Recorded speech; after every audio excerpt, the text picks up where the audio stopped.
Now, am I ready to put this in? Yes. Sometimes it takes me a few minutes to explain the project, to explain certain things. If you keep watching, hey, I never know what I'm going to say next, and I always happen to feel that whatever I'm saying you can benefit from. Okay, so watch. If you're going to watch a video, you might as well spend the time to watch the entire thing, because you might learn something on one part of it. Maybe you know a little bit about it. But I say one certain thing that you picked up on, hey, you just learned something new. Okay, so here's my new hinges. Here's my old hinge. I took that one out before, and I think these little screws are still going to be fine. I don't think I want to use the longer screws that they gave me because it might go out of the back side. Before I take that out, let's just put, I'll just put this in here, and it looks like it's gonna line up rather nicely. Just kind of wiggle that out. It should be as simple as that, man. Look at that.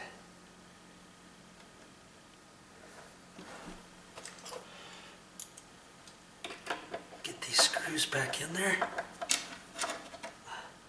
And I like to do everything by hand rather than using my battery operated cordless drill, for instance, because you could strip the screw head or just start spinning it.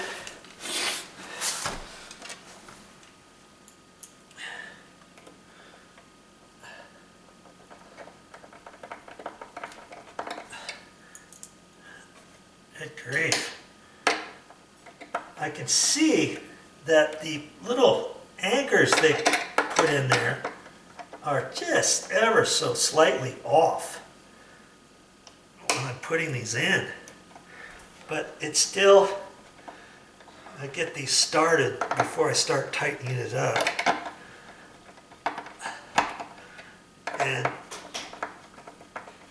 it still looks like it's going to go fine. Okay, there. That looks good. Okay, and those lined up actually pretty close. All right.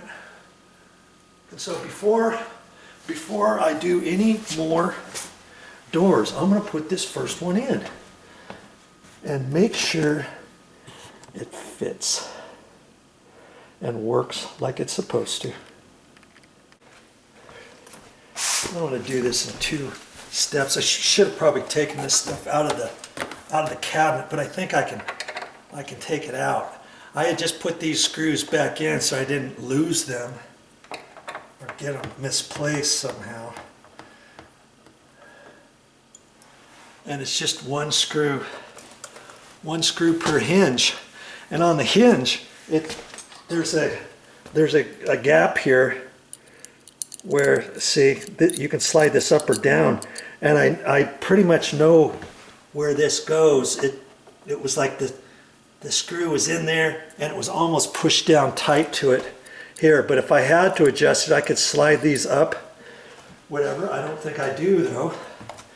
Okay, so I'm gonna just keep this on, and I'll put it out here for well, let's see, how am I going to do this so that you can see this, right? That's what I got to do here. I guess I'll have to keep it over in this direction.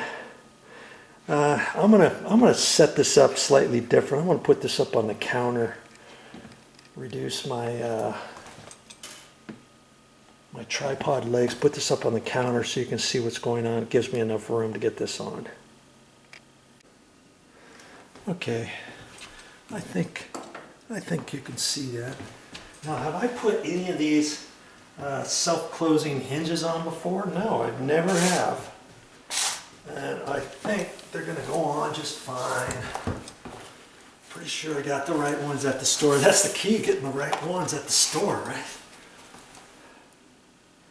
And had I gotten ones that were smaller, would it have mattered? I think it would have. I think it would have. So I'm just going to have to kind of hold it up there like that. In fact, I should probably see there's some little clips on the back, and that should be fine. See, I can hold it up like that and start the screw like that.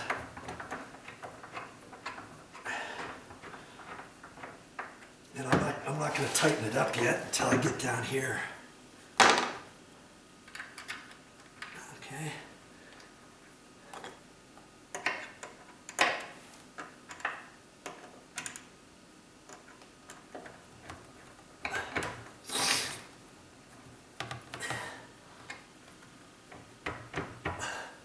And there is that adjustment, and I know it was almost hanging down just about all the way on the screw, and I think I'm going to keep it like that, maybe lift it up just ever so little,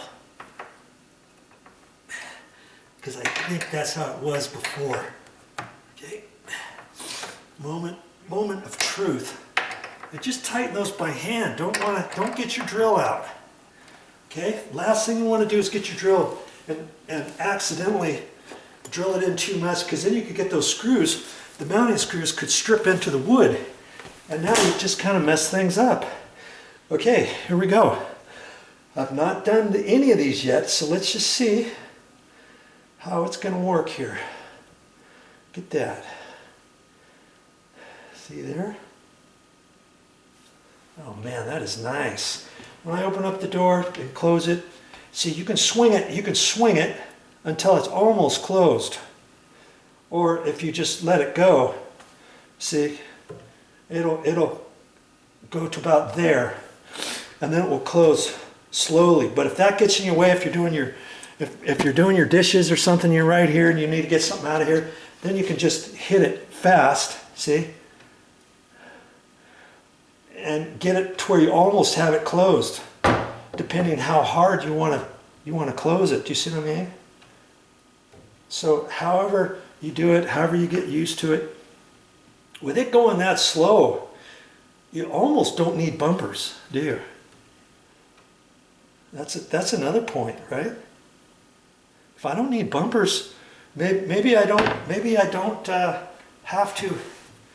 have to install any bumpers. I kind of doubt that I'm going to leave it with no bumpers. Okay, this door here happens to have a bumper at the bottom. Okay, and it's just barely hitting that at the bottom. I'm liking that. Okay, what do you think about that? Okay, one door. If you went to the store just to buy one set of hinges, let's say you only do it on one door, that's going to set you back about $11–12. Okay, but if you're going to do a ton of doors, then you're going to want to get a 10-pack. Get the ones in a 10-pack. That's called a value pack. So I got enough for 5 doors here. Instead of costing over $50, it cost me $47 instead of about $51. See? And so I counted up the doors: 2, 3, 4, 5, 6, 7, 8, 9, 10, 11, 12, 13, 14, 15 doors. That's 30 hinges. Now, how often are you going to use the doors above your refrigerator? Probably hardly never. You could get by without doing those if you don't want to do those. If you don't want to do the ones above your microwave, maybe. If you're trying to save a little money, the doors that you're not going to use very often, maybe you don't have to put your self-closing hinges on those. You can save a few extra bucks, depending on how many doors you're doing or whatever. But for my case, my instance, I'm just going to go ahead and do them. I'm going to do them all. Okay? So I'm going to do all the doors the same way as I just did this door. Okay? I'm going to do one more door. I'm going to do that door over there.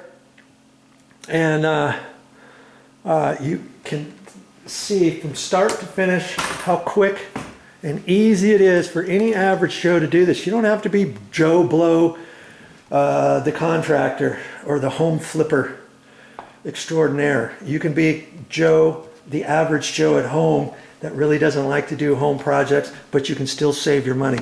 Because trust me, if you're going to pay somebody to make all of your doors, take all of your doors down and put these hinges on there, he's going to charge you an arm and a leg for undoing a few screws and putting those screws back in that any average Joe should be able to do. You know, handyman, if I was charging somebody to do this, I probably want $200, $250 for my labor, probably. And then I charge you probably, you know, most handymen are going to charge you 20% overhead and profit.